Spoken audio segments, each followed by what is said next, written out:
बच्चों question number 18 हम लोग सॉल्व करते हैं। लिखा हुआ है कि a pipe can fill a system in 9 hour. ठीक है, तो एक पाइप जो सिस्टम को फिल कर रहा है वो 9 आवर में कर रहा है। कह रहा है कि due to a leak in its bottom this cistern fill up in 10 hour. कह रहा है कि उसके बॉटम में लीक हो रहा है तो इसलिए वो सिस्टर्न 9 आवर की बजाय 10 आवर में फिल कर रहा है। तो बोल रहे अगर सिस्टर्न फुल है तो बताओ कितना देर में वो एम्प्टी होगा। तो पहला रोल यहाँ पर पाइप ए का, दूसरा रोल यहाँ पे जो लीकेज हो रहा है उसका, तो इसको हम लोग बी मान लेंगे। ठीक है, चलिए हम लोग क्वेश्चन बनाते हैं कॉपी में।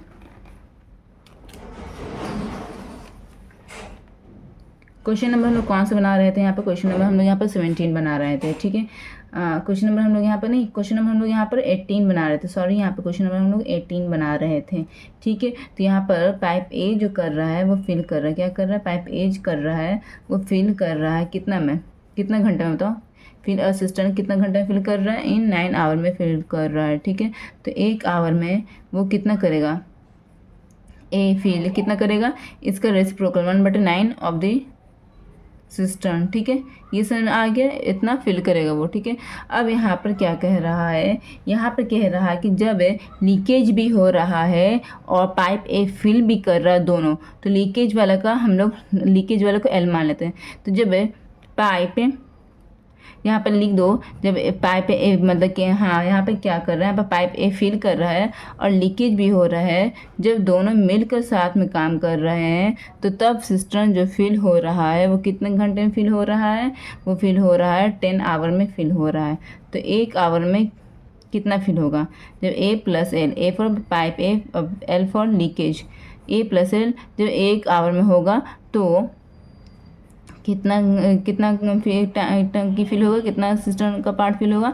1/10 ऑफ द सिस्टम फिल होगा। ठीक है, ये समझ आगे बच्चों।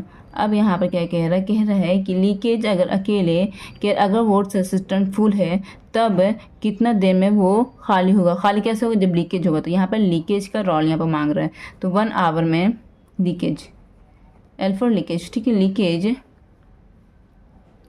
लीकेज विल एम्प्टी, कितना एम्प्टी करेगा?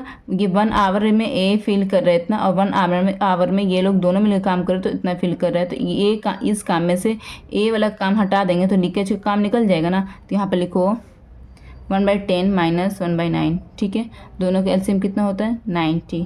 10 की टेबल कितनी बार 90 आएगा? 9 बार में आएगा। 9 1 से 9 माइनस 9 की टेबल कितनी बार 90 आएगा? 10 बार में आएगा। 10 1 से 10। ठीक है, तो यहाँ पे क्या आ गया? -1/90। ठीक है, प्रीवियस क्वेश्चन हम बताया था हमेशा वर्क जो एम्प्टी करेगा उसका वर्क हमेशा निगेटिव होगा। तो निगेटिव आ गया ना, समझ में आया बच्चों? जो एम्प्टी करेगा उसका वर्क हमेशा निगेटिव आएगा। तो लीकेज जो हो रहा है वो एम्प्टी कर रहा है तो इसलिए इसका वर्क निगेटिव आया। तो यहाँ पर टोटल टैंक विल लीकेज, ये total tank leakage will empty, leakage जो एम्प्टी करेगा टोटल टैंक को कितना देर में करेगा? 1/90 को उल्टा 90/1, इट मीन्स 90 आवर। ठीक है, ये आवर हो गया। ठीक है, और यहाँ पर नेगेटिव साइन है तो यहाँ पर आवर में नेगेटिव साइन को इग्नोर कर दीजिए। ठीक है, वर्क में नेगेटिव साइन लगता है एम्प्टी वाला में। यही आपका आंसर आ गया है। ओके बच्चों, चलिए अब हम लोग नेक्स्ट क्वेश्चन की तरफ बढ़ते हैं।